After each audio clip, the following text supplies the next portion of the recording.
влезавте во уште едно издание. Мојот гостин вечерва напиша на неговиот Facebook профил дека вечерва ќе гостува тука, а еден драг пријател Урош Велковиќ му одговори: "Шо направи бе резидент диџеј Стана Кајанко?" Па јас сега му одговарам, викам да те прочитав порано, ќе му донесев грамофонот кој доскоро стоеше овде. Александар Ристевски, добро вечер, добре дојде. Добро вечер на целата публика на ТВ Сонце и на мојот домаќин Јанко Илковски. Аншанте, масија. Аншанте. Интересно ми е, да, често те викам, но искрено да ти кажам, те викам затоа што ми се допаѓа на начинот на кој ги анализираш работите и кој ги гледаш. Затоа што, за разлика од моите колеги изминати кои се мислеа за големи великани и својата величина секогаш ја билда на хейтање, омраза, национализам и така натаму, ти имаш еден многу по-граѓански, по-културен, по-цивилизиран пристап и мене тоа ми се допаѓа. Збориш за она што го збориш, за она што не сакаш да збориш, елегантно го одбегнуваш, што многу почитувам. Да. И ти го вреднувам мислењето. Тоа е мојот став и тоа е мојот прерогатив кога ќе поканам во емисија. И сметам дека и на мојата публика тоа е добро. Те поканим вечерва за две работи. Едната работа е состојбата во културата кај нас, поточно малце некои политички теми во врска со платите, случувањата и така натаму, како и кое треба да го поврземе со постизборниот процес, што све се испослучува. Имавме бурен период нели со коронава и сето ова некако ни е снимено. Денеска кога те поканив ми рече дека си бил и на некаков синдикален состав. Те молам опширно објасни ми што. Ајде вака, околу случувањето во сферата на културата. Значи, ситуацијата и проблемите во културата не се нови. Начинот на кој функционира и начинот на кој се платени културните работници, се вкупните, че не зборуваме само тие кои се вршители на дејност, не зборуваме само за луѓето, пример во театрите, или пример во филхармонијата, во музичката дејност, каде што на некој начин си ги решија работите во изминатите десетина години, каде што во 1, 2, 3 наврат има и покачување, средување на плата. Зборуваме за се вкупниот габарит на луѓето, на сите, тоа се 4-5 луѓе, ако не грешам, во кои вклучуваме и обични работници, и хигиеничарки, и чувари, и најубиените од Господ, најзапоставените, оние во заштитата и во музејската дејност. Во галериите, во музеите, во центри за култура, каде што реално, не знам колку народот информиран и запознае, но нивото на високо образован стручен кадар е платено како просечен келнер во кафич. Значи, 15, 16, 17, па да, или 20.000 денари, еве да бидеме поекзактни и поконкретни. Зборуваме за високо образован кадар, зборуваме за плюс дизајнери, за графички дизајнери, за ликовни соработници, за музејски работници, за кустоси, за се, каде што нивото беше срозано максимално низ годините. Задните 2 години, нели, се формира еден нов синдикат, се направија некои нови тела, се правеа преговори, пред некои си година и половина имаше големи демонстрации, кај што беа општо поддржани од сите, да кажеме, заинтересирани странки, без оглед на политичка определба, за идеологија, за поддршка, за било што. Еве, јас не сум член на синдикат, јас излегов на тие протести и максимално поддржав, затоа што се работеше за права. Каде настана проблемите? Проблемите настана, според мене, во лошото водење на тоа што требаше да се направи нов колективен договор. Сепак во Македонија секојаш на преден план доаѓаат, според мене, секој гледа прво за себе, па после за останатите. И дојде една ситуација каде што се измеша многу работи. Јас мислам дека главниот проблем е затоа што кога преговара репрезентативните синдикати или синдикат со државата, од едениот момент со Министерството за култура и со владата, не се искористија раковителите на институции, директорите, тие беа заобиколени, затоа што сепак колку и да се стручни и информирани синдикатите, сепак мораш да ги прашаш и тие кои ги водат институциите. На крајот на криштата, ако во една институција синдикатот има 50 или 60% од вработените зад нив, со другите што правиме? Така, треба и нивното интересирање и потреби да бидат застапени, за да се вкупен интерес се случи. Што се случи последно? Од кога се потпиша тој колективен договор во декември минатата година и му се даде одложено дејство за летово, се гледаше според мене дека тогашната власт имаше цел политичка пропаганда. Зошто? Им ги качија платите на образованието, затоа што вршеа голем притисок, ги качија платите на здравството и даде едно одложено дејство, што е смешно, донесуваш закон со одложено дејство после 6 месеци дека ќе се реализира. Дојде корона кризата, рекоа дека тоа се одложуваат кренавањето плати за крајот на годинава, пред избори 10-15 дена рекоа ќе качиме платите одма. Помина изборите, сега треба да ги качат платите, но има еден проблем. Остана еден куп незавршени работи. Дојде едни ситуации каде што најголем проблем се јави кај тие што се водат како јавна администрација, тоест како државна администрација. Тие кои се во основа во голема мерка многу битни. Значи архивари, сметководство, тие што се логистика на самите институции. Кај нив има ситуации каде што дури имаш намалување на плати. Извини, со колективен договор ти намалат плата, кај што се крева стандард, тоа е малку небулозно. Има ситуации кај што има и намалување на плати. Или кај што останува статус кво. Во нашата институција, јас сум личен пример за тоа, се промени звањата на имињата на вработувањата пред неколку години. Јас на конкурс сум примен со високо образование. Строго со високо образование. Сега сум на работно место кое е трансферирало, каде што опцијално средно или високо. Тоа значи дека можеш да ја добиеш максималната плата за среднист. Извини, јас не сум примен како среднист и јас не дозволувам да ми даеш максимална плата како човек со средно. Колку сака нека е максимална, ме ограничуваш како средно, јас сум на конкурс примен пред 10 години со високо образование. Втори имаш ситуација каде што пример има некои небулози, каде што пример, не знам, има опис на работни места каде што лица се истовремено, не знам, и билетопродавачи и чувари и музејски техничари кои работат во смени, кои работат сабота, недела за празник и за други, значи работат нон-стоп. Значи нема за нив слободен ден, нема дупла дневница, нема вечерен труд, ноќен труд, овона. Има во одредени институции ситуација каде што пример хигиеничарката зема поголема плата од нив. Има ситуација кај што среднист го изравнуваш со човек со високо образование. И тоа е еден своевиден хаос, според мене, каде што дојде до ситуација на своеволност на одредени луѓе да ги штимаат платите. Зошто ова го кажувам? Има специфични институции во Македонија каде што се едни. Значи, пример, еве, во сфера на културата, под култура се води, да знаеш, меѓу другото, еве, пример, ќе кажам, институција во која јас сум бил дел од таа, Зоолошката градина. Ти немаш друга институција во Македонија кај што имаш зоонеговател. И сега, или било кој опис на работно место. Во мојата институција, ако во мојата институција имаш, да кажеме, графички дизајнер или ликовен соработник, ликовен соработник во Национална галерија и ликовен соработник во Драмски театар не е исто, знаеш зашто? Тој во Драмски театар треба плакатче да направи. Основната дејност е театарот, актерите, така на сцена. Тие се основна дејност. Во музеот, основна дејност, една од главните е токму тој ликовен соработник или графички дизајнер, затоа што тој ги прави монографиите. Ако немаш монографија, ништо не правиш. Така да не може да го се спореди нивото и оптеретеноста на еден и друг. Мислам дека многу од работите кои се договараа беа направени површно, не се искристализираа до крај и сега имаш еден притисок. Синдикатот кој го преговараше, му врши притисок на државата да се испорача таков договор каков што е. И му вика, ако не исплатите во јули плата, ние ќе ве тужиме. А државата што бара? Државата вели, дајте сите да прифатите дека е во ред, за да го направиме тоа. Не може да се прифати, затоа што има еден куп луѓе кои се засегнати, а ако ова сега се истурка, засегнатите никогаш нема им се реши проблемот, верувај ми, знам од искуство од претходниот колективен договор пред 10 години.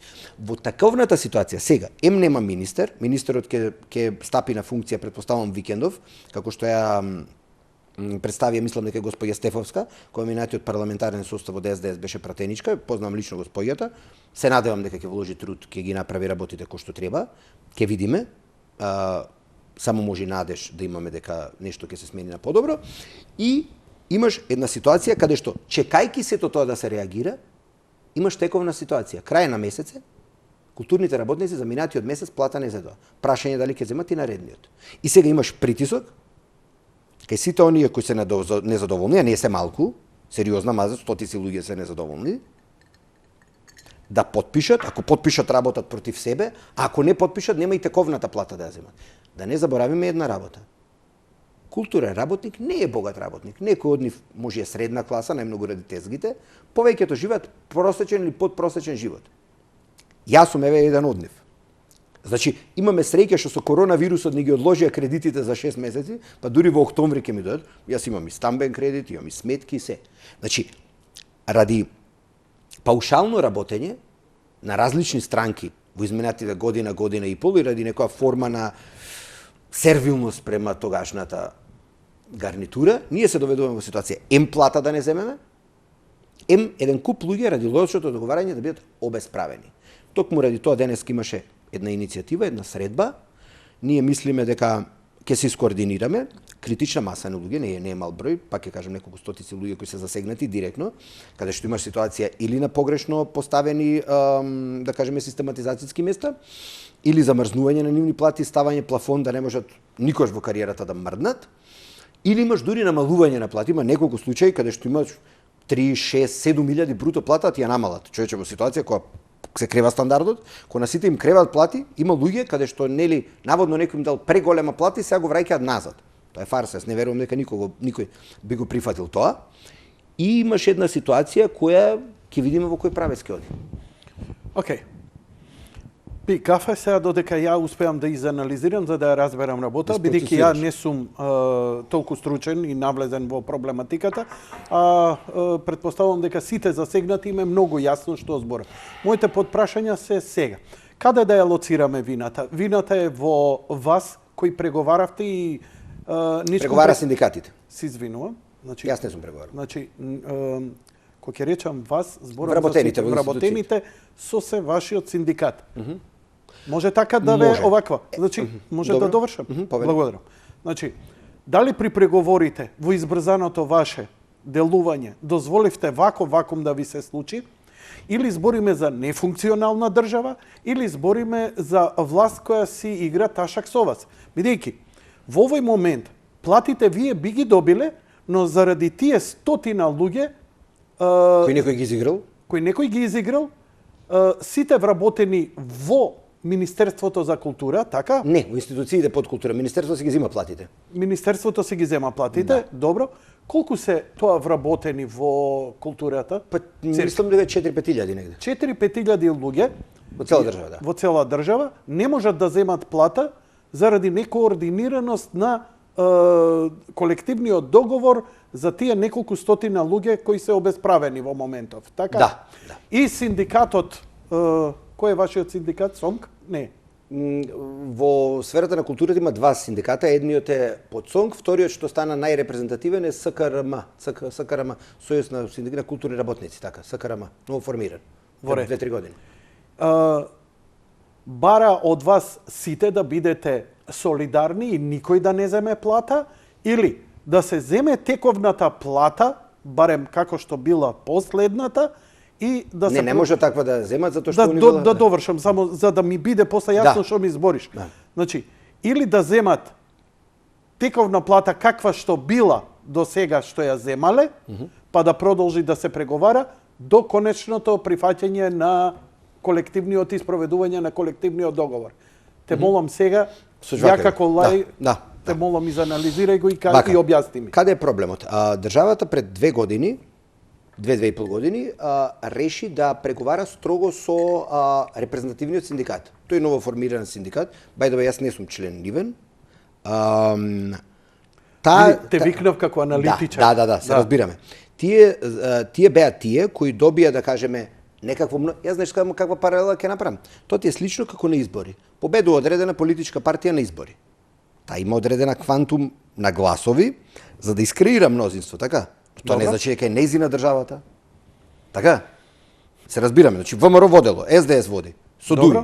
Не значи дека е нивна државата. Тие во функција на државата треба да реализираат нивна програма, но не значи дека треба да запостават некој кој не е нивен член. И сега, што се случува? Проблемот беше што они преговара без, колку што ја знам, без одредена, да кажеме, правна подкрепа на самите правници или секретари во институциите и самите директори. Според мене, а и според многумине, од тоа што го слушам во периодов, најдобро ситуацијата, во одредена ситуација, ја знае тој што ја води институцијата, тоа е менаџерот, тоа е директорот, Добро. И секретарот или главниот правник. Во главном луѓето кои се синдикални лидери се професионалници од својата област, актери, режисери, кустоси. И сега тие полаички настапуваат за некои работи, затоа што, знаеш како, во правната регулатива секојаш има и сплетки, аномалии и неодредености. Добро. И сега, само затоа што јас чисто мислам дека е прашање на его, на сите страни, одредени работи се ставија под чергиче и дојде ситуација да ескалира.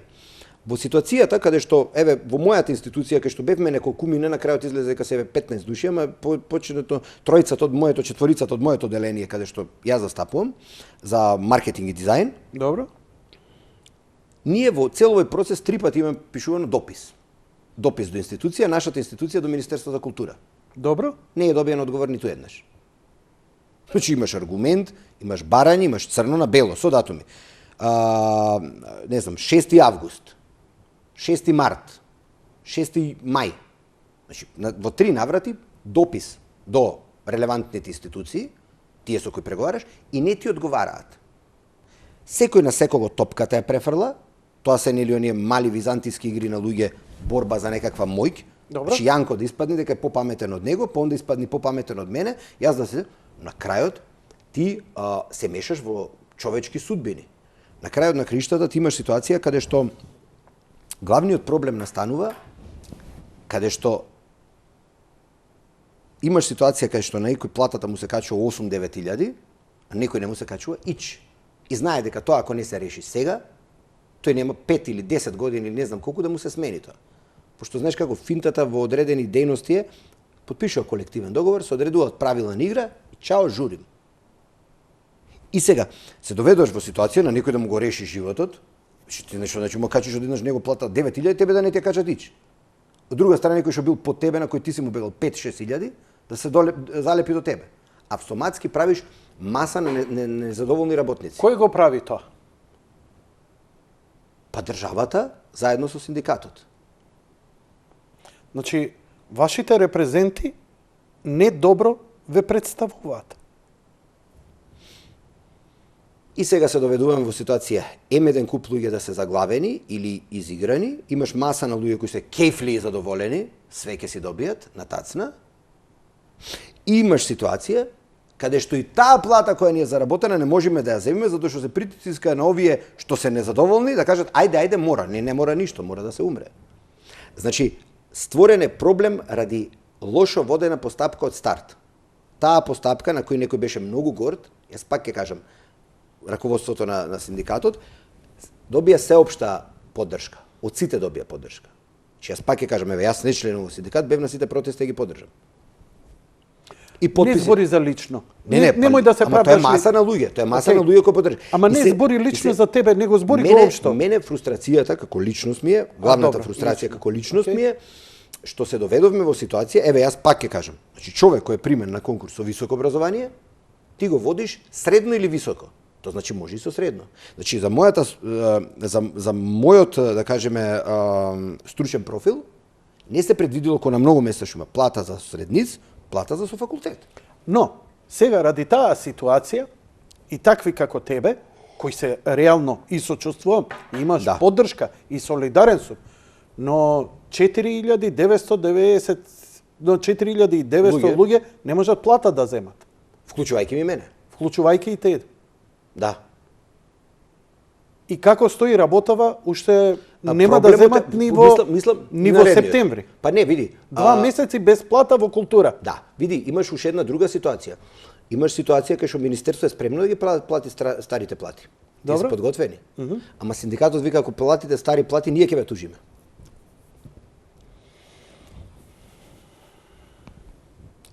Значи синдикатот кој се договорил за да го испорача тоа вика ако ги даете старите плати, почнав да гризам ногти на стари години.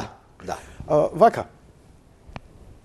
Не можам да ти го поставам прашањето бидејќи си лично инволвиран и бидејќи си спремен и на жртва и да истрпиш. Иако кажа дека имаш разбирање, дека не се со високи плати и така натаму и така натаму. Јас сум еден од нив. Дали професорите, наставниците, сите они ќе добијат плата? Сите веќе добија плата. Сите добија плата. Кој само не доби плата? Културните работници. Културните работници. И докторите, сите си добија, они добија покачување за нова година. Ние им ги качија плати душе пред 7 месеци, пред 8. Алал да има. Вие не добивте, а нема ни да добиете. Да.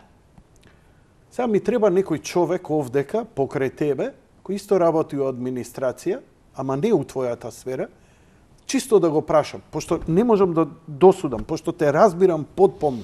Пошто замисли сега мене овдека јас овде кој имам секој ден емисија, да ми речат, види Јанко, све си супер, ама ти ќе добиеш плата како чистачката овдека. Толку одлучивме. Значи, би ме болело и не знам што би презал. Ама, кога би ме прашале, ако ја почнам да тужам и заради тоа тужење, никој во телевизијава да не може да земе плата, ја би дошол во една тешка морална и етичка дилема. Што е паметно? Ја не земам плата и мојата екзистенција е сериозно загрозена, но не земаат ни моите колеги плата. И сега, какви чувства они ќе развијат со мене, каква соработка ја утре можам да очекувам од нив. На страна, би презел таков чекор, ако ја имам финансиски грб негде од страна. Например, мојата сопруга работи за Телеком како менаџер, има 2000 евра плата, па ја сега ќе глумам, извини. Да. Не сакам никого да навредам, далеко од тоа. Да. Па сега ќе си дозволам ја твој луксус и ќе им речам, колеги, извинете, дали се согласувате дека ја не заслужувам плата како чистачка? Да. И па заради тоа сега. Ама Јанко, плата не сме земале кредити, гладни сме, немаме што да е. Извини, не е мој проблем. Проблем е тој што ме демотивирал. Ама кој ме демотивирал? Некој седнал да преговара со мене. А тој преговара и ми вика, Јанко, или ќе останеш без работа, или овие услови. И ја преговарав за овие услови. Види, да знаеш, во дадената ситуација, овие што се сега незадоволни од дадената ситуација воопшто не се проблем, затоа што ако се сеќаваш пред година или две, не се сеќаваш. Не, па слободно треба да прашаш кај повели дотичната особа ова, ќе ти каже една работа. Ние во два наврати во задниве години и пол, два пати не добивавме плата. Па не должеше, ни доцнеше по еден месец. Тоа е прашање на неажурност. Вие не надокнатија пари? Ние надокнатија? Значи, не, види. Да се разбереме една работа. Значи, ова кој ќе помине, државата нема да ви остане должна. Не. Значи, само треба да се преживее ова и да се постават работите на темел. Браво. Значи, од моје искуство ќе ти кажам една работа. Без оглед дали работиш проекти, дали си на плата или било што, држава, вклучувајќи и Македонија ваква која што е дисфункционална, држава должна не останува. Ако платите си се предвидени и планирани. Значи, јас на почетокот на мојата кариера пред 10 години бев договорец. Во договор стапив во околу нова година бев договорец некој 10-11 месеци. Мене знаеш дека по 3-4 месеци ми каснеше плата? Нема плата. Предвидена ти е платата и ти си договорец на работа и нема плата. И поминува еден месец и одеднаш ти пушаат 3. Значи држава должна не останува. Тоа е затоа што не е изготвен од вашиот сметководител, од твојата институција или севкупно не добива? Не, државата не добива. Нема тие дополнителни средства за нешто, ако си договорец, пример, и кога ќе стигне пример на државата за договорците, тоаш ги исплаќа. Бидејќи колку знам, секоја институција мора на крај на месец да изготви, си имате вие свој сметководител кој ги изготвува платите, ги праќа до министерството. Спремни се нашите плати, уште пред месец дена. Пуштени се до министерството? Не викат, чекајте ги, ќе ви кажеме дали новите или старите ги донесете. Ама некои ги пуштиле до министерство. Џабе ги пуштаат, не е средено ништо. Значи има и нови и стари направени се. Се треба некој да ги даде, дали новите, дали старите. Ако звони телефонов, гледаш да се вклучи на темава, може да го пуштиме. Да, пошто не планира гледачи, ама ако некој, ако баш збориме за ова, синдикат, култура, само за ова. Не ме интересира ништо друго. Но не, ќе ја продолжиме, ќе ми информираат од режија по Вибер, ќе ми пратат ако имаме гледач. Како ќе се излезе од оваа криза? Значи, прво ќе треба да чекаме формирање на влада. Значи, овде не можеме да кажеме власта е крива, синдикатот е виновен, тие стотина онесправдани се виновни. Овдека е комплетно исчашено целата работа. Значи, не можеме навивачки да го гледаме, доле влада, доле овие се управо. Не, овдека е покомплексна ситуација. Јас лично ќе бидам тенденциозен, злобен и некоректен, ако адресирам проблем кај Трајко или Петко. Некоректно. Севкупно постапката е лошо водена. Тоа ќе кажам. Зошто е тоа? не можам да кажам, например, мене прво што ми идеше, не ми идеше во вина да ги обвинам, не знам, власта или да обвинам опозиција или да обвинам синдикат. Мене ми идеше нефункционална држава, како државата не може да го заврши. Но слушајќи те тебе, проблемов е стварно комплексен. Не е едноставно ова да се реши. Па дури не можам ни синдикатот да го обвинам, иако во овој разговор мислам дека има вина, они најмногу носат од одговорност за себе ова. Па види сега, ти ако преговараш за одредена институција, било која, а од институцијата не го консултираш директорот или правникот, што преговараш? Кои барања бараш? Ако ги застапуваш, да кажеме, 30, 60, 80% од барањата на вработените, и сега се буни Јанко и му викаш на Јанко, па ти не си дел од синдикатот. Чекај, јас не сум вработен во синдикатот, сум вработен во институцијата. Така. Значи, правата треба да се запазени и исполнети на секого. Втора работа. Која е целта на еден колективен договор? Еве, според тебе.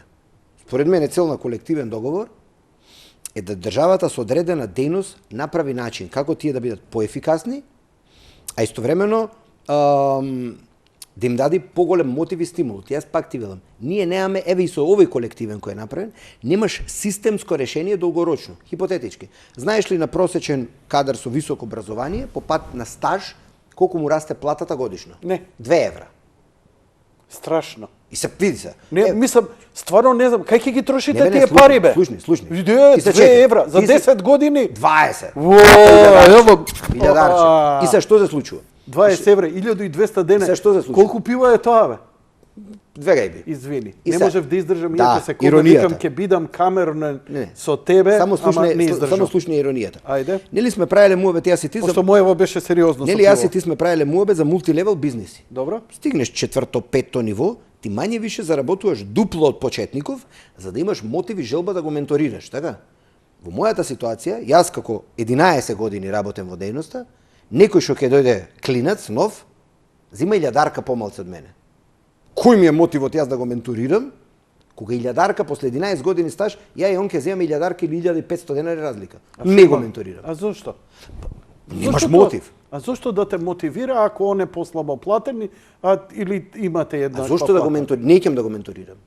Значи види, да знаеш во секоја нормална и фирма, и институција, приватна, државна, сегде во светот, начинот на функционирање, постарите, поискусните ги менторираат почетниците. Значи тие немаат посебен курс за работи, нели ќе дојде директор и да ќе каже Јанко, обучи го баже да работи тоа. Ако он е платен исто како тебе, зошто би го обучувал? Не ќе да го обучам. Значи ти мораш да, што ти викам, што е проблем? Тоа спаѓа сега во работна етика, а Не. во суета. Ти, нема тука суета. Ти или ќе му смислиш принцип на напредување, значи хиерархија, млад водител, искусен водител, постар водител, водител шеф, значи ќе му дадеш градација, 3-4 функции, плюс ќе му дадеш раст на стаж. Значи, низ годините, ако Јанко останал 20 години во телевизијата, секоја година барем покачуваме платата по 10 евра. А што не по 2 евра? Ако дојдам ја во твојата институција и одеднаш посетата и продажбата на билети, вие зголемам од 20 билети по изложба, вие зборувам на 2000. Па што? И ќе добијам... А што ако? Може да ти даде, може да ти даде унапредување, но имаш систем. Само знаеш како паралелата ќе ти ја направам. Застани. Знаеш зошто паралелата ќе ти ја направам? Пратиш кошарка, така НБА. Не, али добро. Али паралелата ќе ти ја кажам. Добро. Американскиот систем за напредна кариера е најкоректен. Они имаат колективен договор од 99-та до сега, 2 пати има генерален штрајк во кошарката, знаеш што? Локаут има. Сите кошаркари викаат не играме. Додека не се договориме со НБА, не играме. И сега они ти викаат, во зависност како те бираат, на кое место на драфтот, имаш право да потпишеш договор на 3 на 5 години. Они имаат почетнички договор. Го знам, драфтот е добро. Искусен договор. Океј, немој до детали. Иронијата која е? Ако ти дадиш 15 или 20 милиони за играч од сезона, ти даваш за играч кој има 26, 28, 30 години. Имаш ветерански минимум. Ако веќе одлучиш да држиш ветеран, искусен играч од 32, 34 години, ти мораш да му даеш барем 2 милиона, 3 милиона, не можеш да кикирики да игра. Почетникот може да е многу подобар од ветеранот, ама е ризик. Не знаеш на што ќе најдеш. Со овој имаш мина труд. Овој 15-20 години ти бил лојален и покажал, да кажеме, крива на раст. Може некој да експлодира во првите 6 месеци, но после може на стара слава да направи нешто и да потоне. Така да мачтот ве оштри. Ја разбирам експликацијата. Ајде. Она што не го читай баже ако ти испраќа на немам Вибер, комуникација со молим те, Баже. мене ми испраќа тука за лејкерски навивал, ќе му го давам дресот што го имам. Не ги сакаш Лейкерс? Не, имам дрес. Така? Да, ги сакам. Имам дрес 15 години од Лейкерс и од овој сега што Коби Брајант. Коби Брајант. Дресот е од Америка ми го донесува, човече, као да е вчера купен. 15 години го имам. Тој вреди злато, ќе му дадеш на Баже или ќе го шитнеш? Какво давање на Баже? Што ти е тебе? Јас Нема имам- Баже 1000 евра за тоа. Јас имам оригинален Ова- дрес од Стейси Огман од Портланд. Брат ми го донесе. Убаво си истркалавме. Да се вратиме само на уште еден заклучок, па да одиме на пауза, а после Ајде. постизборната анализа. Што сега у најдобар и у најлош случај ќе се случи по твоја прогноза? Браво, одлично прашање. Одлично прашање. Пази, јас сум прво лично засегнат. Јас пак ќе ти кажам, мене плата ми треба, платата ми е основно средство за живење. Јас искрено се надевам дека ова иницијатива на ова сериозна група на луѓе кои се незадоволни, дека веќе наредниот понеделник по конституирање на влада, дека новата министерка Стефовска ќе биде информирана. Јас пак сум имал во животот можност да комуницирам со нејза, тоа е паметна, интелигентна и стабилна жена, доктор на историски науки, беше пратеник доскоро.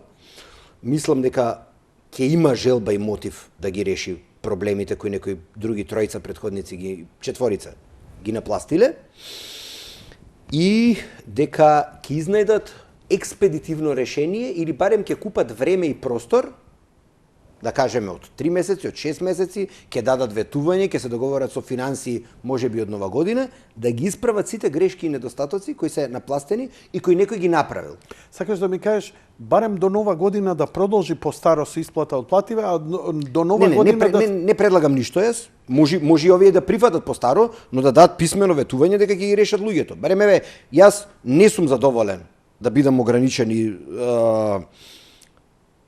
спуштен долу, да кажеме, со сето тоа, но јас сега размислувам и политички. Јас сега размислувам Од визионерски. кога си ти спуштен долу? Речеме за да ги разберам и другите. Не, јас сум сега во дадената ситуација Не, сум ти. замрзнат. Добро. Може ли таа замрзнатост да остане до нова година и од нова година до нова година да се реши? Барем до нова година да имате редовната плата или никако? Тоа Не. што вие стаја? Јас па не толку цврст и ригиден став нема, најголем проблем мислам дека кај луѓето кај што има на раководители намалување на плата. Значи се види, во ситуација кога се крева стандардот, ти некому да му намалиш плата е веќе злобно. Значи најмалку што можеш да му остеш истата. Нив кога им е намалена таа? Не сега ќе ми ја намалат, ако потпишат ќе му ја намалат. Добро. Еве нека не им го намалат зборам. Да се продолжат како статус кво, да се исплаќаат платите додека да се реши тој проблем. Треба знаеш во дадената ситуација проблем е друго. Треба да се потпишат сите директори. Директорите даваат плата, не вработените.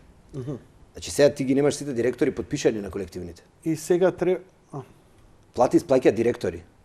Добро. Значи прво директорите се немаат потпишани. Ние сме најмал проблем како засегната страна. Зошто не се потпишуваат директори? Не знам, јас не сум директор, јас сум Добро, обичен. твоја предпоставка?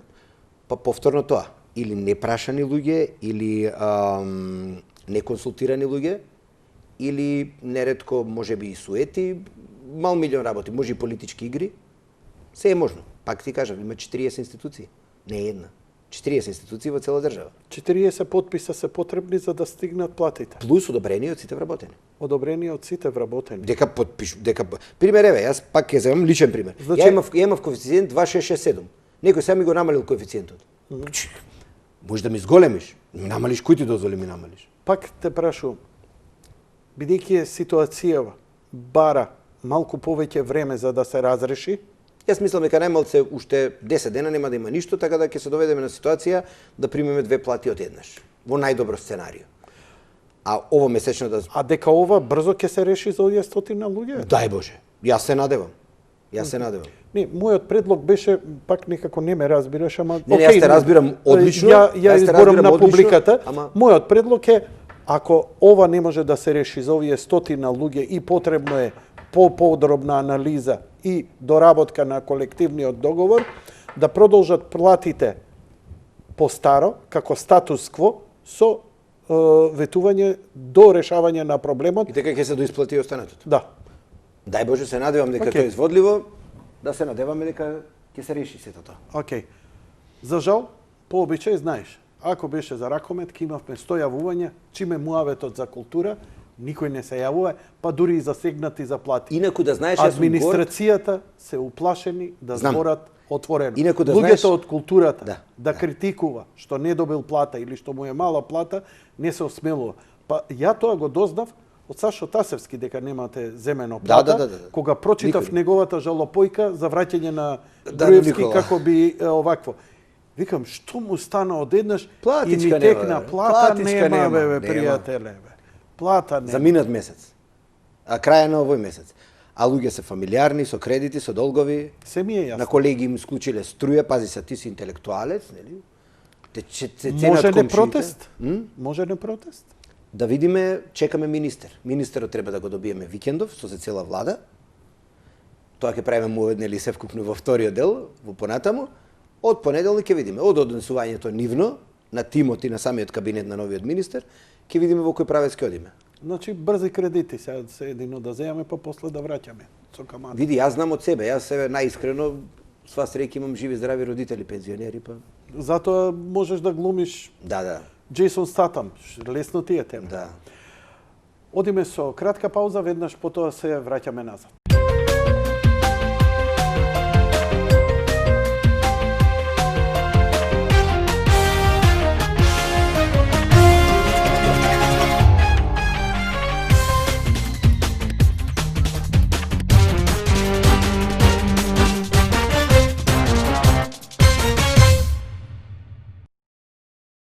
Продолжуваме разговорот со Александар Ристевски. Завршивме со тоа дали ќе има штрајк или нема да има штрајк за решавање на ситуација. Очигледно дека штрајк нема да има заради тоа што не може точно да се фокусира што освен да се забрза работата, а за работата не може да се забрза од објективни причини. Така е. Добро. Она што сакам да го зборам со тебе и ти реков дека ќе направам една емисија. Кога завршија изборите, експлодираа како печорки на дожд или сега уште по актуелно како комарци после вакво кисело време.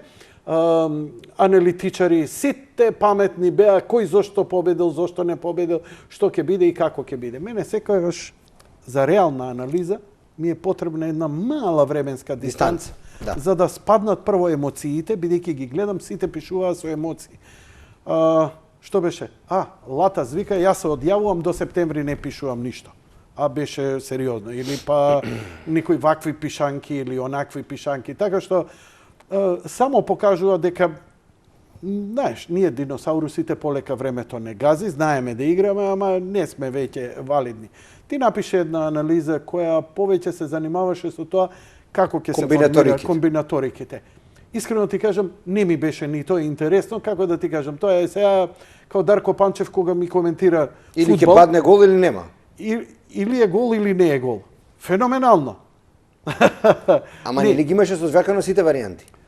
Да, може да е офсайд, може да биде поништен голот на зелена маса и така натаму. Ама само ти се може една работа. Изборите беа во среда. Да. 15 јули. Да. Јас напишав колумна утре дента на 16. Знаеш дека немаше ни провлади, ни проопозицијски, ни продуј, ни проалијанса, ни про... Сите беа проводамлосани. Немаше колумна 10 дена? Немаше. Ти дали знаеш дека вклучувајќи и Курири, Денешен, и Република, и Плюс Инфо, никој немаше колумна? Па никој не... А знаеш дека за време на кампањите имаше по 3 по 4 колумни дневно? И сите знаеа што ќе биде. Сите знаеа се. Сите утна најмногу од опозиција, затоа што беа убедени дека опозицијата убедливо ќе победи, што не се случи никако. Изненадени беа од власта, затоа што не очекуваа, затоа што досега на ниедни избори СДСМ објективно не го победил ВМРО, ако не било... Освен 2002 после војна. Освен 2002 500.000 гласа. Тоа масакар беше. Така. Да. Тоа е точно. Еднаш единствен пат. 2002 после војна. Тоа е точно. Многу имаше прелести, многу имаше погрешни. Некој ќе рече дека СДСМ имаше подобар аналитички центар и подобро ги знаеше работија. Мислам дека и они беа изненадени и од тоа дека победија, но изненадени дека и од малиот одзив кој го имаше опозицијата, а и они го има. Значи, неизлезеноста беше огромна, они се надеваа искрено на огромна неизлезеност, бидејќи тоа ќе биде во нивна корист, што се покажа како точно. Точно. Така што, дали ќе ми дозволиш, пред да ја чујам твојата обширна анализа, една моја констатација. Ајде. Дека оваа власт не добила никогаш поголема поддршка. Ќе кажеш зошто? Нели, тесене многу, двајца пратеници. Не искачањето на гласање. Значи, дали знаеш дека во судството Добро. силување, ако не кажеш изричито не изговориш, Прекјутна согласност. Пречутна согласност. Така, дали е бојкот, дали не сакале, дали немале подобра опција, тие што не гласаа, бојкотираа и не им се допаѓаше, си ја помогна оваа власт. Апсолутно. Крај. Апсолутно. Се слагаш со мене? До збор. Океј. До збор. Сега ја зачутувам, повели. Ке почнем од твоето. Јас цело време во очи изборите им велев на луѓето. Сакате слави да правите, сакате фудбал да играте, сакате скари да правите, се вадите на карта дека има коронавирус, гласањето е вакво, гласањето е онакво. Неизлегувањето значи одобрување. Вадењето на карта дека не чини ВМРО, дека не чини СДС, дека не чини ово или оне, е само, да ми поизвинат на изразот гледачите, bullshit изговор. Pardon, his French. Да, excusez-moi. Excusez-moi. Да. Thank you and fuck you, у моје село. Значи, севкупно кажано, немањето став е немање право да се буниш. Си незаинтересиран. Ти даваш амин да прави кој што сака. Сите луѓе сум викал. Ако сакаш и ако си задоволен од актуелната власт, изреди поддржи ја власта. Ако сакаш да ја покажеш на власта дека си незадоволен, излези и гласај за било кој друг, освен за власта. Ако сакаш власта да падне, гласај за најакиот опонент кој е опозиција. А ако сакаш да им кажеш на сите дека не ги бива, излези и гласај неважечко. Не гласањето значи одобрување. Значи јас нема никогаш да се согласам. Единствен пат кога во животот сметав дека не треба да се гласа, тоа беше референдумот. И гледаш како го злоупотребија во своја корист? Одредени луѓе, така е, да. Значи референдумот, според мене, не требаше да се гласа и не го гласави огромно мнозинство на македонскиот народ. Не го гласаше, просто и односно, затоа што имаше лажно прашање. Прашањето беше, дали сте за гласање за промена на името со цел влегување во НАТО и Европска унија? Дали влегуваме во Европска унија? Не, чао. А луѓево се спремни за во НАТО. Но, да излезеа, еве, да шпекулираме, ако ми дозволи. Добро. Да излезеа масовно, како што излегува масовно за референдум од 91 година, така беше. Добро, 91, да. 91. Да излезеа така масовно и да гласаа против. Имаше ли опција да се изигра тогаш? Апсолутно. Имаше со бројот на гласови, значи ако имаше 1.200.000 излезени, наместо 900.000, тоа ќе значеше 300.000 гласа распределени, да не беа во опозицијата, во ВМРО ДПМН, да беа распределени... Не зборам за избори, за референдумот. А за референдумот? За референдумот те прашав. Што за референдумот? Да излезеа масовно да гласаат против. Добро. Нели, имаше прашање дали сте за овој договор со Македонија влезе ова, сум против овој договор. Пак немаше ништо да излезе, затоа што очигледно власта... Што мислеше дека ќе се направи? Не, власта направи едно кукавичко јајце. Јас мислам дека уште на времето поранешниот премиер македонски Никола Груевски го шиканира кога тој викаше да се договориме за името, јас ќе оставам на референдум. Што ќе каже народот, така ќе направам. Тоа е на некој начин барање изговор, но и начин дека ако му извршат притисок да договори нешто што смета дека е против волја на народот, дека народот ќе ја казни, да кажеме, репресијата со тенденција на промена на уставното име на државата и ќе каже, извинете, јас се договорив со вас, ама еве народот ми вика, не може. Самиот момент, самото кукавичко јајце, од старт беше кога актуелниот и досегашен премиер Зоран Заев рече дека референдумот е консултативен. Тоа значи, вие кажете што ќе кажете, ама ја пак ќе терам по мое, оти мислам дека така треба. Значи, сценариото беше, ако народот излезе и каже масовно не, Ама немаше да каже масовно не, затоа што ќе имаше критична маса која ќе каже да, и дури да имаше критична маса што ќе кажеше не, значи еве ќе каже да 550.000, 600.000 да кажеа не, а 550.000 да, тој знаеш што ќе кажеше? Е па добро, пата е, ама многу повеќе сакаме да идеме кон Европа, е па ќе прифатиме. добро. Значи што и да се направеше во дадената ситуација. Јас мислам дека референдумот, како референдум, беше блеф само затоа што го имаше ветено, иначе дека таа политичка структура и актуелната која е на власт, која продолжува да биде, мислам дека беше решено до крај да го истера тоа што го наумила.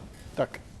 И дека немаше да се смени многу. Ја малце морав да испровоцирам, чисто Добро. заради онак. Добро. Да ги подсетам гледачите, бидејќи Кај сме, они што се сме и на повикаат што кај сме. што сме.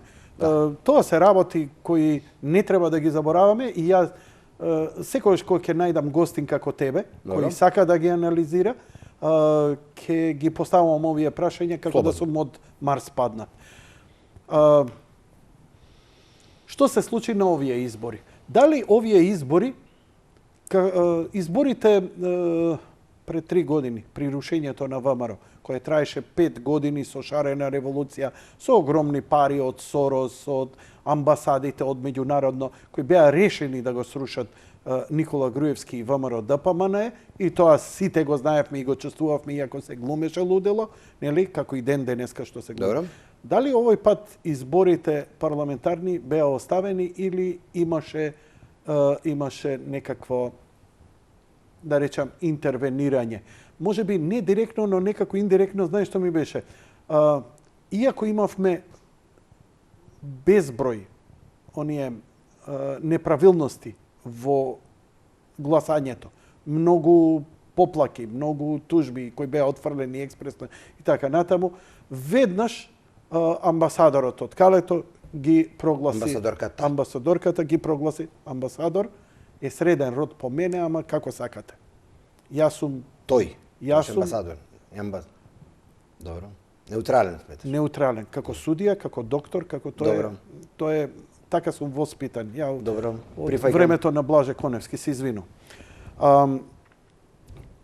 Кој одма рече дека ова биле одлични избори, како и мандатот кој беше сомнително даден, нели, со сите оние пропусти, зборам законски, исто така беше честитка испратено, без да се навлегува дали е правилно или неправилно, за разлика од порано, кога под лупа се гледаше ова чинело, она не чинело, па прегласување и така натаму. Одеднаш, значи, можеме ли повторно да заклучиме дека имавме мешање од меѓународна или не во таква мерка, како ги согледа ти овие? Ме интересира твое мислење, не мора да си управо, ти дозволувам да шпекулираш како ти душа сака.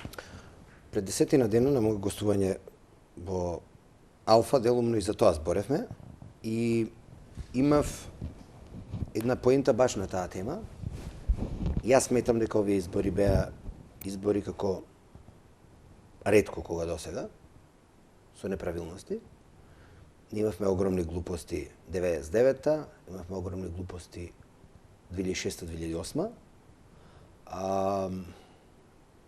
Сега беа следните избори. 2006-2008 имаше и пукање и жртви, ако не се лошам. Имаше, така е. И 99-та исто и 2000-та. И сега за прв пат јас бев конфузен по многу аспекти, затоа што ред години сум бил и на гласачко место, сум бил и представник таму, и наблюдувач, и член од избирачко место, и знам како функционираат местата. И јас знам, барем нема да шпекулирам и да лепам етикети било какви, ама само ќе потенцирам во големи селски средини, кај што нема мешан етнички состав, кај што имаш чист етнички состав, има ситуации каде што, еве, на пријатели, каде што обично праќаат, да кажеме, јавни личности да бидат контролори, и вели до 5, до 6 саат, до 7 саат се во ред, и одеднаш се собираат 20-30 луѓе пред школото или било што, и ти вика другарче, не можеме да гарантираме за твојата безбедност. И са ти, ако си сам дојден таму, медиумска личност, Јанко Илковски го пратиле, одреден политички субјект, но кога наблюдуваш да бидеш, баш тебе нема ти се силата, ти си јавна личност, така, и затоа ги праќаат во такви места. Другарче, не гарантираме за твојата безбедност. И ти вртиш, превртиш, до 7 се било во ред, овој пат нели се гласаше до 9. И одеднаш гледаш малку и дури чудни резултати, дури големи бројки, несоодсветни бројки, затоа што јас пак ќе кажам, ако во градските средини гласаше мал број население, не е можно во селските да гласа повеќе, затоа што тие луѓе физички не се таму. Не мислам, тоа го тврдам. Ние самите знаеме, тоа е муабетот и за пописот поврзан, без оглед на етничка припадност или било што, за пописот кај многу политички аспекти, и кај македонците, кај ромите, кај албанците, кај турците, кај сите, провеува една нешто. Ние знаеме колку народ има, сакаме да се бројат и тие што се во странство, тоест да се потенцира дека ги има. И тоа е сосема прифатливо, треба да се направи евиденција. Но пред се, попис се прави за население кое живее тука. Ако имаш затворени граници, ако не смее да се патува, и ако огромен број од населението се наоѓа во Шведска, Германија, Австрија, Швейцарија, како гласале? Како има излезеност во одредени средини 70-80%, кога физички нема повеќе од 20-30%. Второ, има една работа, колку што слушнав јас од стручни луѓе, порано на претходните избори имало дополнително еден број да се знае ливчето, ако го нема, случајно ако го снема на избирачко место во Кратово, ако се појави во Виница, да не може да се појави, да не може да се брои, да биде фиксно овде. Овој пат тоа бројче заштитно го немало. Че може ли да круже? Второ, се појави една ситуација кај што се искоментира дека, пример, 2000 ливчиња нема. Едно ливче да нема изборите, имаш проблем. Едно да нема. Затоа што за оној принцип на бугарски воз, едно ливче е доволно. 2000 ливчиња ако нема, имаш се... Мене малку ми беше симптоматично. Објасни го бугарски воз, многумина го користат, ама не знаат што значи. За пошироката македонска јавност, еве да им објасна вака. Бугарски воз представува ова. Наоѓате можност во текот на денот, ноќте или било кога, од еден изборен кочан да земете едно избирачко ливче, само едно бланко, празно. И што правите? На луѓето кои сакате да им извршите притисок, им велите: еве го ова ливче кој јас го имам, го заокружувам за кандидатот за кој јас сакам да победи, го виткам и ти го давам. Ќе си го ставиш во џебот, ќе подминиш цела процедура, ќе одиш зад параванот. Ливчето што сум ти го дал, ќе го ставиш во кутијата, празното ќе ми го вратиш мене надвор. Со истото ливче, наследниот повторно му заокружува, му го дава заокружено, он го внесува враќа, вради бело ливче. Фактички, вие може само да носите народ и со едно ливче да направите 100, 200, 300, 500 гласа во едно избирачко место за кандидатот за кој вие сакате. Или во основа... А како ги убедуваат? Со подкуп, со пари или со закана? Со се можно. Со се можно. Зависи кај кој, како. Не, мислев да не има бугарскиот воз особена специфика. Штете... Не. Онаквам ще умреш. Не.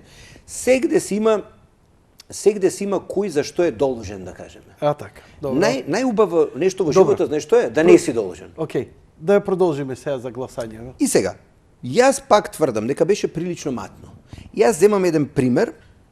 Јас се уште гласам избирачко место 25-90 нешто така или 29 не знам како беше во општина Чаир.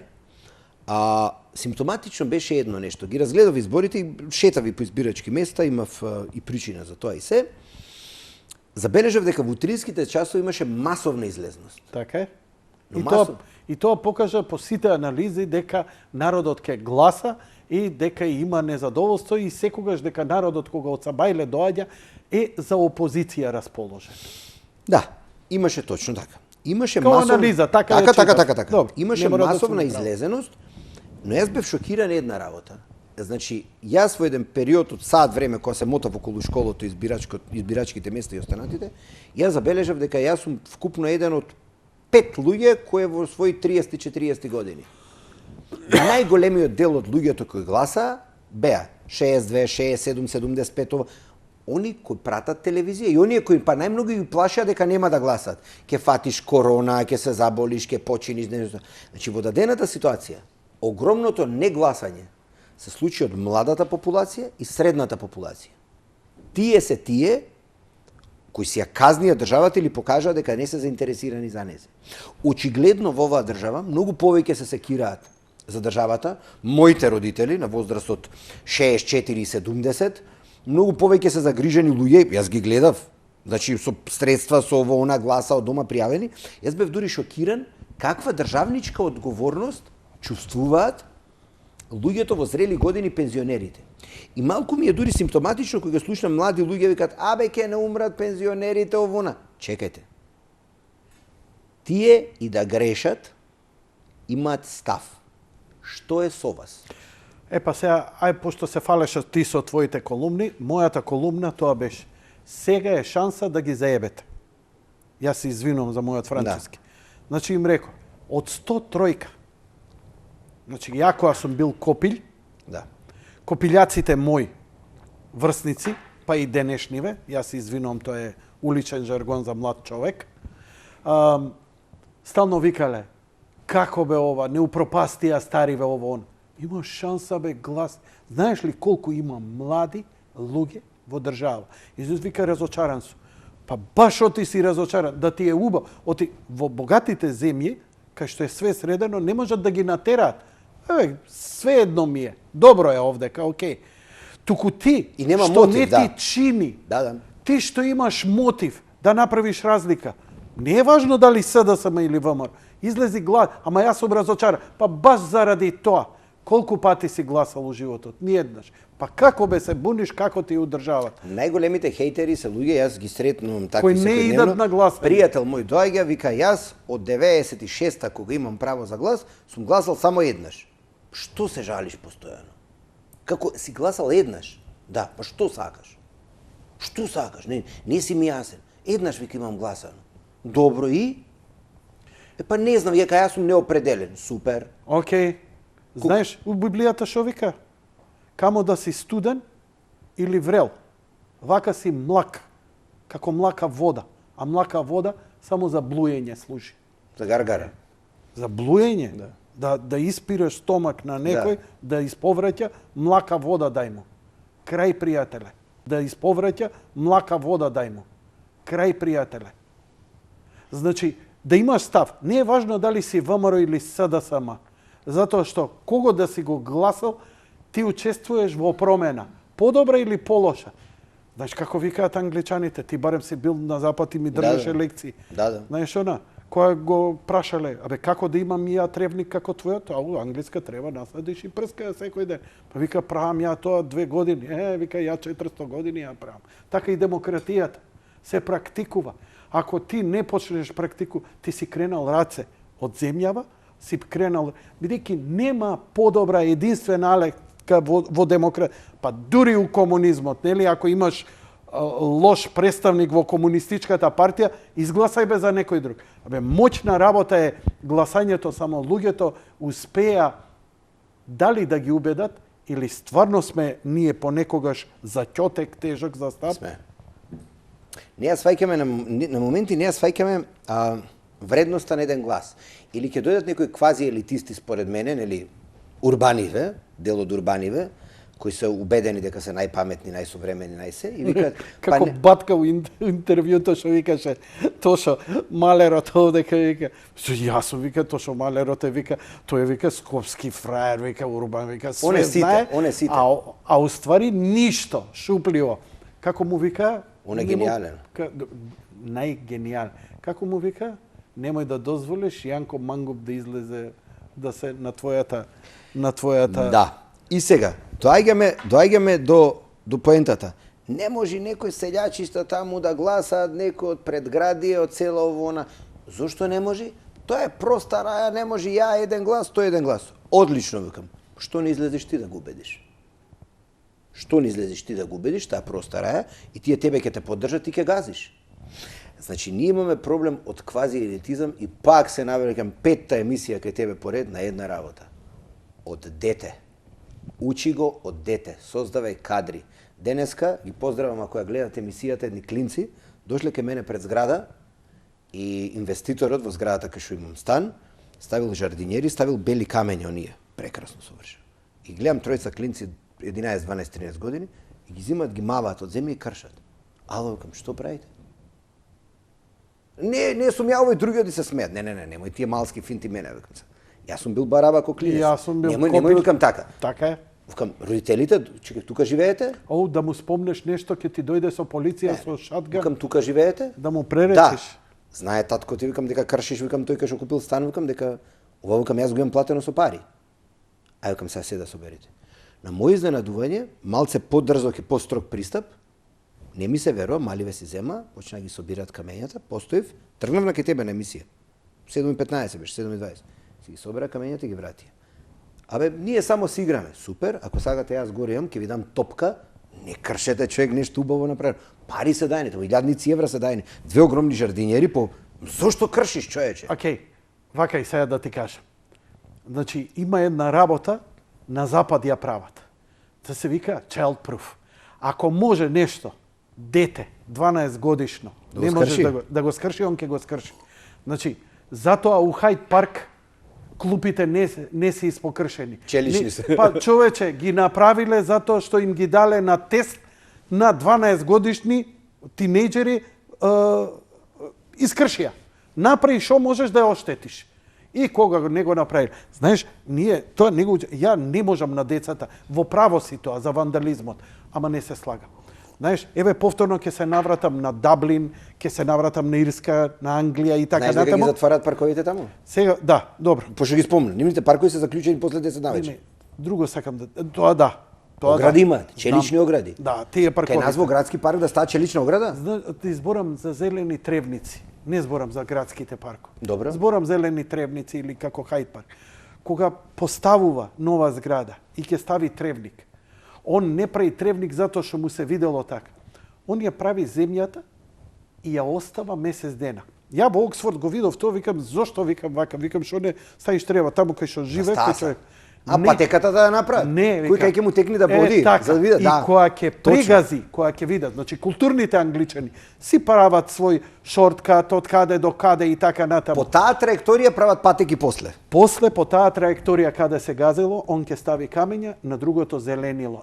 Затоа они имаат зеленило, они се прилагодуваат према себе, а не да ги тераат луѓето да се прилагодуваат спрема тоа што некој го Како замислил. архитектот го замислил. Затоа што и архитектот колку и да го замислил, пак мора да има човечки елементи. А дали си приметил дека кај нас баш тоа што го кажа?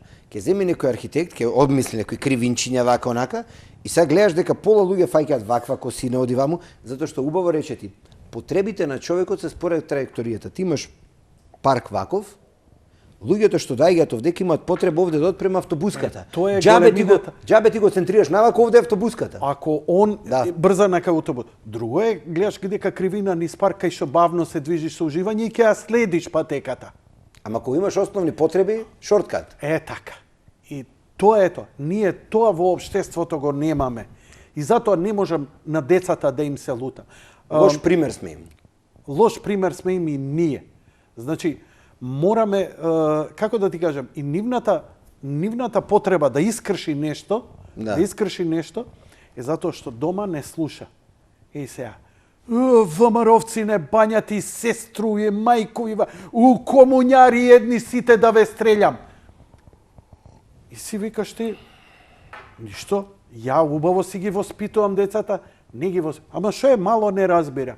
Знаеш ли ти дека од година дена он емоционалниот тон, вибрацијата ја прима. И после се викаш, не ме сака, не ме почитува. Човече, толку си го задел со огромна трулеш енергија. Ама вика, јако му зборам, убаво му зборам. Го сакам, го галам. Да, ама те слушаш, што правиш? Што правиш друго? Затоа што он колку што ти ја прима љубовта, ти ја прима и реакцијата.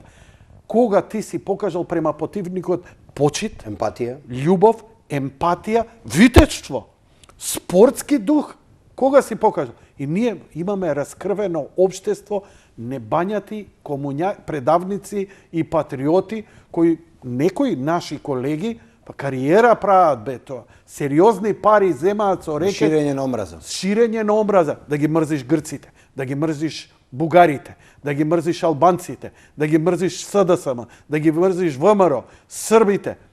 Ти мене, наш заеднички колега, знаеш ли што ми вика? Зашто би идеш у Грција на одмор? Затоа што викам ми е најефтино, немам пари, викам 3 деца. И најблиско. И најблиско ми е. Викам, ја не идам од политички причини. Па добро, викам, кај идеш у Турција? А, не, вика, у Турција не идам, вика, таму жената ми ја гледаат, вика, тие се, такви. А во Бугарија не, тие се антимакедонци. И па кај идеш? У Албанија, викам, окей, Албанија, не, никај, ништо. Кај идеш? На Ибица. И кај да идам ја? Па на Ибица да идеш. таа расипаност кога малце пари ќе ти дојде и почнеш да глумиш патриотизам, а си зачепен во партија каде што треба да биде една народна, треба да биде со национален презнак, не можеш после ти да очекуваш.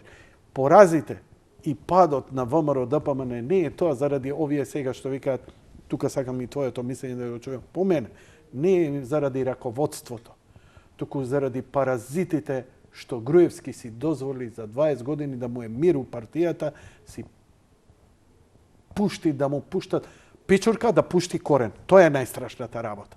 Печурка која ќе ти пушти корен, тоа е веќе заболување, тоа е црна мов. Види, јас имам еден пријател. Ајде, значи постизборно зошто риторика СДСМ победи, зошто ВМРО изгуби? Јас мислам дека во даденава ситуација сите изгубија.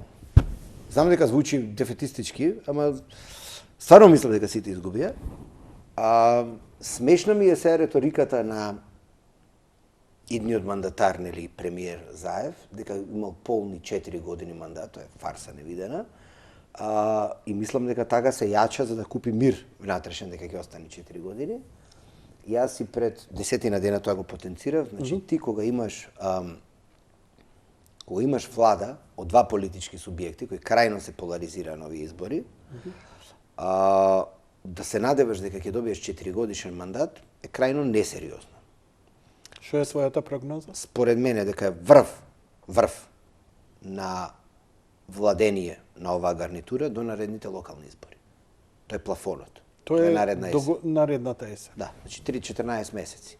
Мислиш дека тогаш ќе се охрабри народот да излезе да гласа? Не зборам за кого, туку да излезе да гласа. Народот локално има интерес.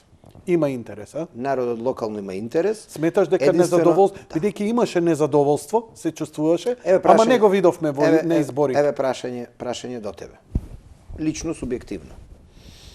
За кој во Македонија моментално градоначалниците од актуелната власт се 90%, од оние што се про ВМРО ДПМН излезен од таа екипа градоначалникот на Кавадарци Митко Јанчев, значи не го сметат како нивен. Актуелниот еве на Сопиште кој веќе четврт мандат, мислам, Жика, еве се излезе кој бара реформи. Значи про ВМРО останаа 3 општини селски, не знам, Петровец, Сопиште и не знам која е во Источна Македонија, значи 3 општини. Цела власт е во актуелната власт. Кажи ми во која општина има особено задоволство од начинот на функционирањето на локална самоуправа? Во Кавадарци. Не е СДСМ. Импровизирам. Да, ама не е СДСМ. Како не е СДСМ? Јанчев. Па добро, он бара реформи во ВМРО. Добро. Као нешто. Добро, значи он е ни горе ни доле, он еве и утре и да добие, он ќе го изгуби советот. Значи он утре да се кандидира и да има кандидат ВМРО-вец и кандидат СДС-овец и он ќе добие, ама он ќе го изгуби советот. Без совет што ќе прави? Значи пак ништо. Дали има градоначалник кој актуелна власт го има, каде што луѓето имаат ловорики и се фасцинирани воодушевени од него? Одма давај одговор, те молам, не Јас колку што знам нема. Добро. Колку и да се силат некои, еве јас пак ќе кажам, не е ова напад, ова е најчиста анализа. Еве актуелниот градоначалник на Скопје вели дека сади трева, дека поставува столпчиња, секоја чест, јас сум воодушевен од поставените столпчиња. Мислам дека е многу убаво тротоарија се расчитат и да има столпчиња на Партизанска на други места. Ама мислам дека е несериозно да градски татко на метропола и на главен град на држава се горди дека има столпчиња и дека гребел асфалт. Главниот муабет зад кој он застана, и јас чекам да го испорача, тоа е подземен тунел. Значи тој вети подземен тунел. Да. Добро. Тој се сликаше заедно со вице-премиерката, со не знам кој, и рече еве го оди. Тоа сега да почне уште 10 години нема. Не, мене не ме интересира. Така е. Не требало да го отвара ко тема. Така. Он вели гради мост во аеродром, знам дека гради од салата на МЗТ, од Јане Сандански према Керамидница. Така. Одлично. Дај Боже да се изгради, иако до наредна година нема шанса да биде готова, ама тој веќе друг мовет. Ама после има друго. Експроприацијата, патот, русењето. Ништо тоа не е направено. Не може да биде направено, тоа има 200 кујки. Треба ги плати сите.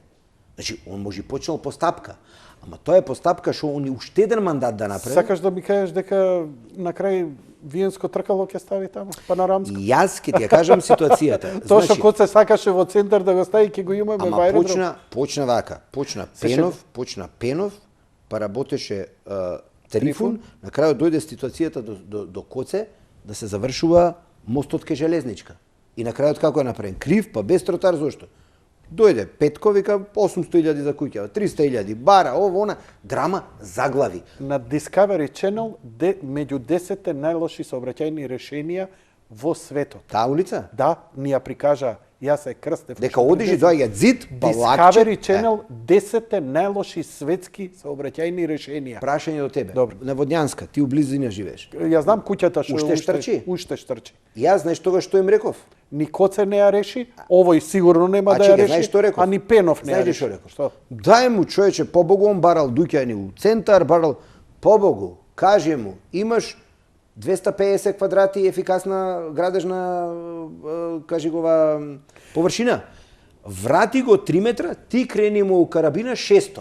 Па нека ја продај после, ќе направи милиони. Значи ти, како град, сруши му ја и крени му ја на 1+5. Не сме законски, иначе добро ти е Се се решава, се може се законски. решава. Може да се реши, така. Законски државата ќе договори преку инвеститор или ќе му наложи на инвеститор да му откупи овој да му дај до Океј, многу за локално се фативме. Да идеме со поенти. Значи Поентата е незадоволство ваква. е, сметаш Значи, ти- дека има незадоволство кај народот од локалната имаш- власт? Знаеш зашто? Апсолутно има.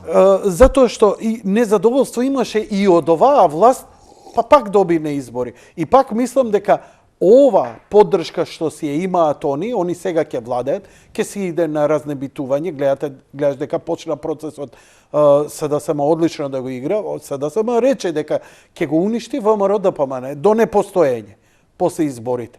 И тој процес еве го уште еднаш сега добива на актуелност со Мијалков and Company. Види, јас ги гледам деновиве, еден куп ликови што излегуваат кои бараат промени се. Барањето промени во политички субјект е сосема легитимна работа. Проблем е друго. Тоа Начинот да. на кој се манифестира. Така е. Значи кога ти СДСМ го имаше истото, Да. на многу културен и цивили. Ја бев гостин на 4 кандидати за председател на СДСМ во Сител телевизија во мојата емисија. 4 кандидати кои дојдоа си ги представија платформите. ако беше Шема, ако беше ова, Кога беше Шема, кога Гордан, беше или кој? Гордан, кога беше Бучковски Бучков. и така натаму и така Да, натаму. памтам. Значи, на многу културен начин. Еден лош збор за своите колеги, нити обвинување, нити ништо. Беа во опозиција, во многу лоша ситуација. Па стварно, да ти кажам, ме одушевија луѓето со својата елоквенција и начинот како си се борат во рамките на својата партија да си дојдат, затоа што имаа многу. Зошто? Бранко си отиде, треба нов човек, имаа пораз по пораз, како да се победи Противник. Груевски, противникот. идеолошки, да. Значи, сега во истата ситуација е ВМРО и имаш Дон Мијале, имаш овој од аеродром Шизиков со крзнен со овакво од Линц Монц, како се вика тоа, на капутот што се шета и така натаму.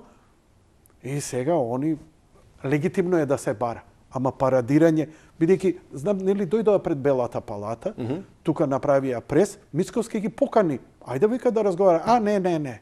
И па што ти е онда поентата? Сакаш оставка ово она. И добро, ајде. Ете, нека сака. Еве ја ќе искачам, сакам оставка. Еве сега ќе излезам пред ВМРО, сакам оставка од ВМРО, тоа можам јас да си го направам, па ќе излезам пред Мериот, сакам оставка од или како што му напиша Златев, вика дај да си го вратиме Мериот од наши пари. Види, интересна е една работа. Обично такви насилни или преку ноќ барања за промени политички внатре во структура, бараат луѓе кои реално веќе не проаѓаат, а немаат легитимитет кај широкогласачко тело. И јас на многу луѓе им го ценам и минатиот труд и сработеното, ама без оглед дали си направил грешки во чекори во својата кариера, дали си направил злоупотреба по пат, дали лошо си постапил, лошо испорачал, си роварел или било што правил, во моментот кога гледаш дека не проаѓаш пред народот, единствено ти остануваат сплетки. Јас сум дури изненаден од одредени луѓе кои на овој начин излегуваат, има луѓе кои јас ги знам 5, 10, 15, 20 години. Јас сум дури изненаден од нивниот, па дури би рекол дрскост. Затоа што политиката познава и во големите партии, маслодон партиите, како што се ВМРО и СДС, постои едно нешто што викаат, ако те нема во високата политика, или ако не успееш да се пробиеш во високите кругови да ти има, во централите, има едно нешто што викаат враќање во базата. Да знаеш, ова е позната постапка, тие што се во политика, тоа го знаат многу добро. Објасни. И велат, потекнуваш од таму каде што си, ти потекнуваш од тој дел од центар, кај што си, тој ареал.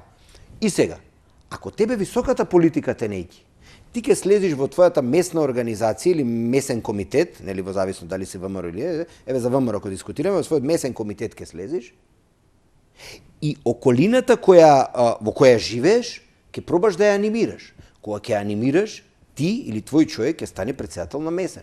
Тоаш ќе влијаеш на општинската организација. Кога ти ќе ја завземеш општинската организација, ти автоматски си делегат на Конгрес. Не можеш тебе некој да не те сака. А така. А може ли да не си од партија, а да бараш вонреден Конгрес? Тоа знаеш како ме потсеќа, само ќе ти кажам, ме потсеќа на едно интервју 2008 година за New York Times на плоштад кај нас. Ми дојде новинар од New York Times, ја на улица бев, виде дека знам англиски, ме праша кој сум, што сум, као сум, може ли изјава даеш? Зборувам за состојбата, го поставуваат моментот, Александар го поставуваат на плоштад, го качуваат со крани се. И збориме, во еден момент ми вика новинарот, што мислиш, вика, што ќе кажат грците за ова? Зашто? За споменикот. Ја викам, може ли јас тебе да те прашам нешто? Ајде, вика, прашај. Зошто, викам, џуџето спие дома со нозете на перница? Молам? Така му рече? Да, why does the little dwarf sleeps with his feet on the pillow? Ја збуне, џуџето со нозете на перница? Не знам. Дома е, викам, што сака ќе прави. Ние не им го ставивме на грците, кај нив, кај нас и го ставивме. Ако не им се свиѓа, нека не го гледаат, викам.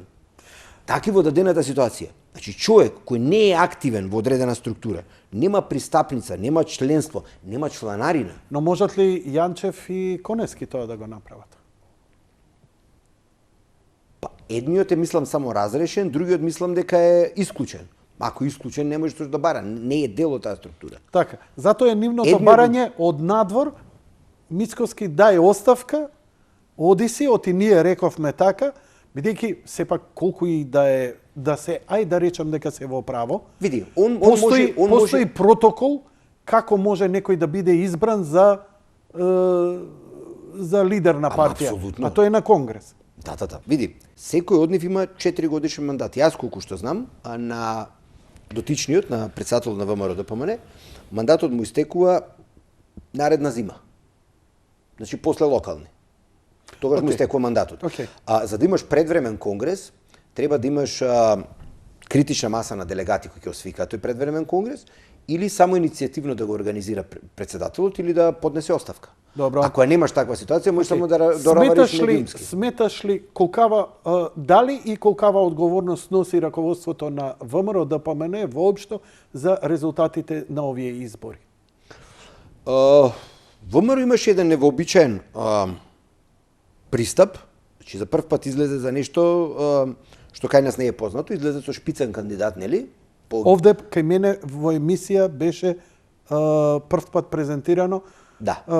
Го презентираше како шпицен кандидат. Ја останав збунет, викам зашто се обиде човекот да ми дообјасни. Он објасни дека е всушност кандидат за мандатар, дека дека не претендира да биде пратеник или се бори за пратеничко место.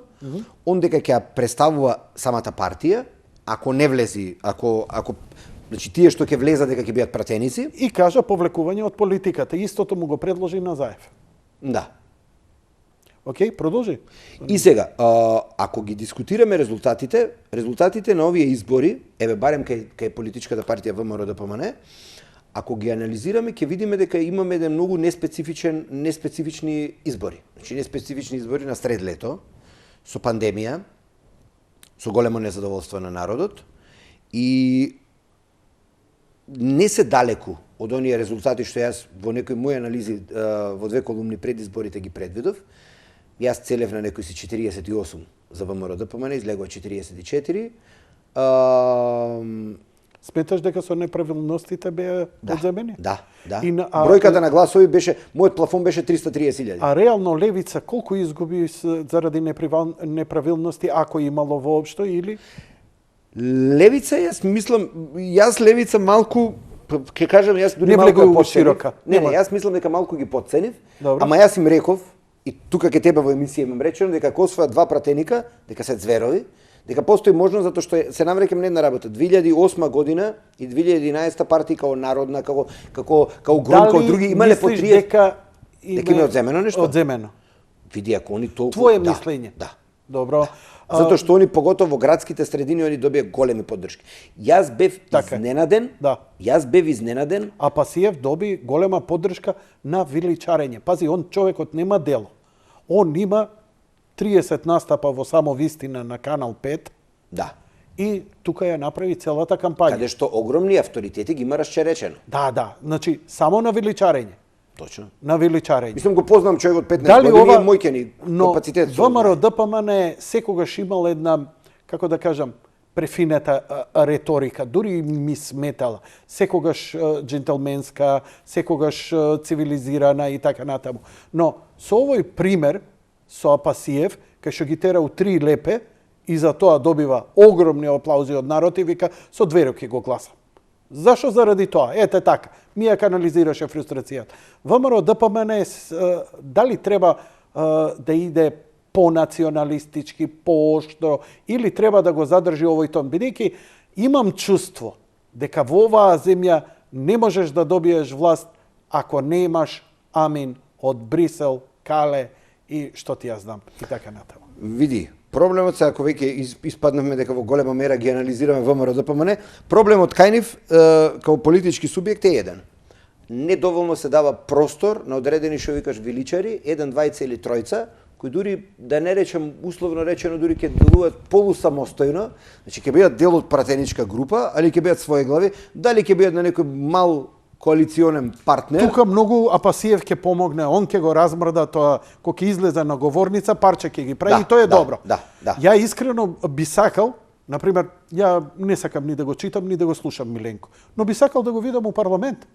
Не, таму нека се малтретираат. Или Латас, затоа што се покажа во real life за мене не баш функционални.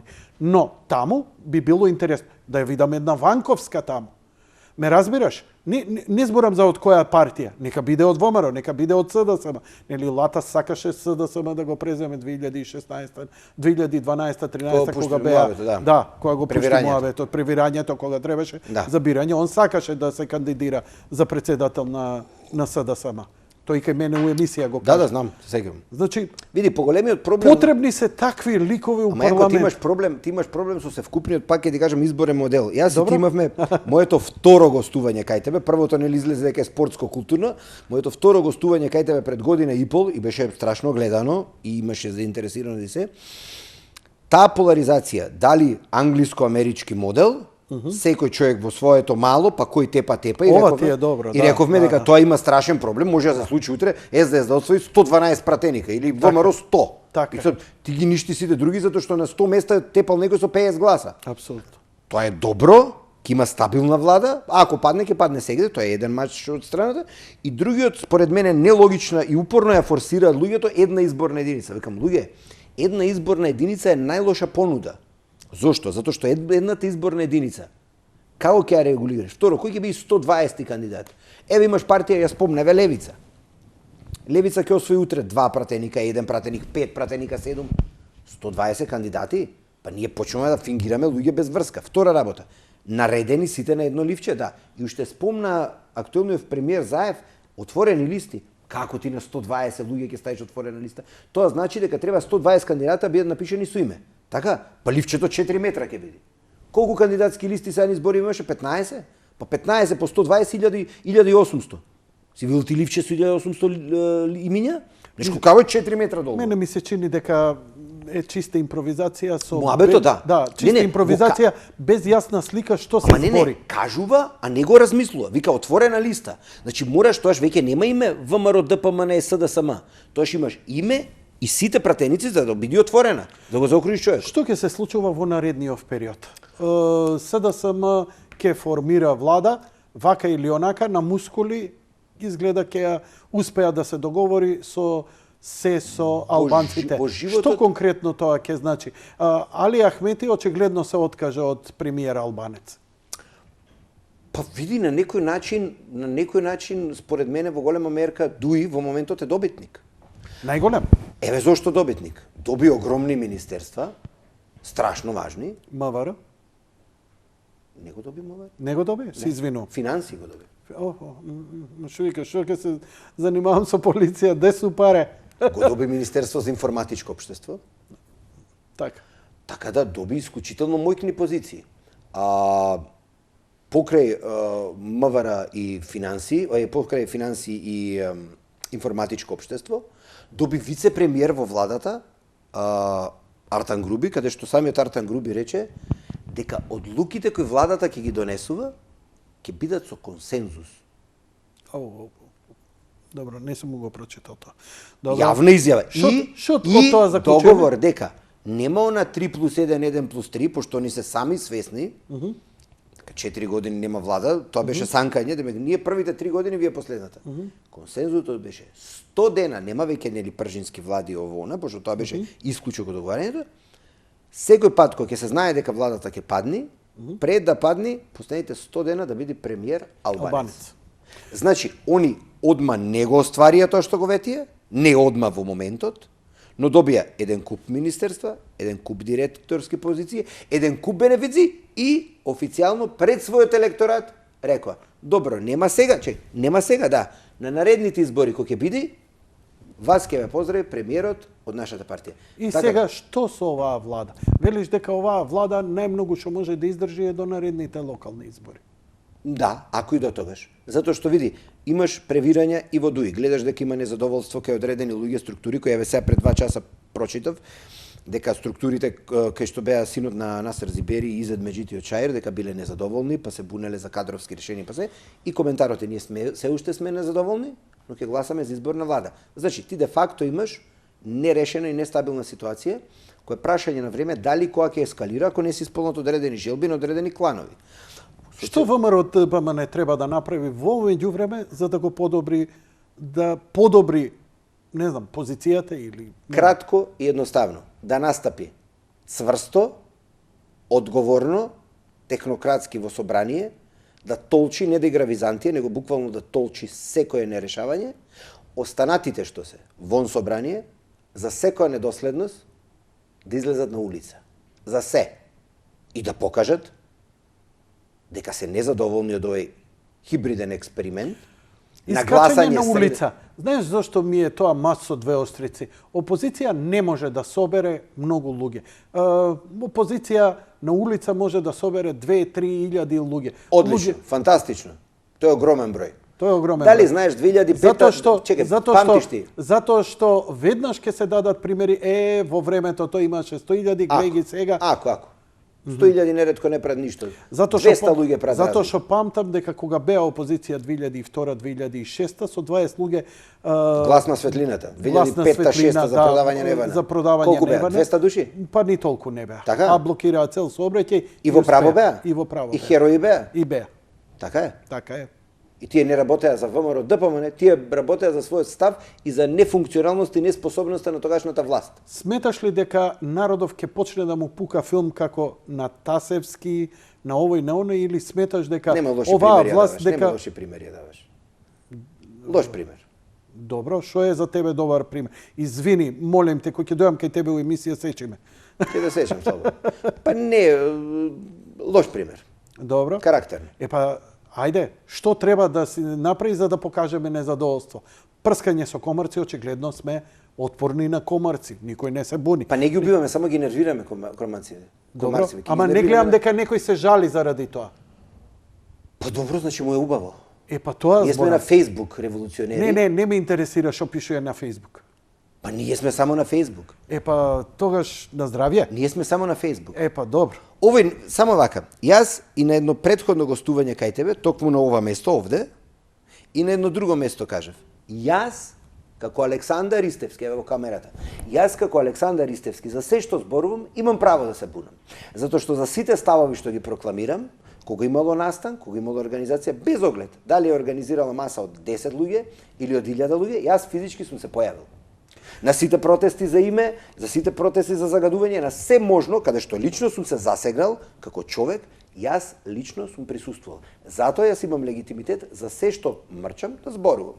Сите тие што стискаат лајкчиња на Facebook, пцујат, колнат и се закануваат, ќе си останат на Facebook.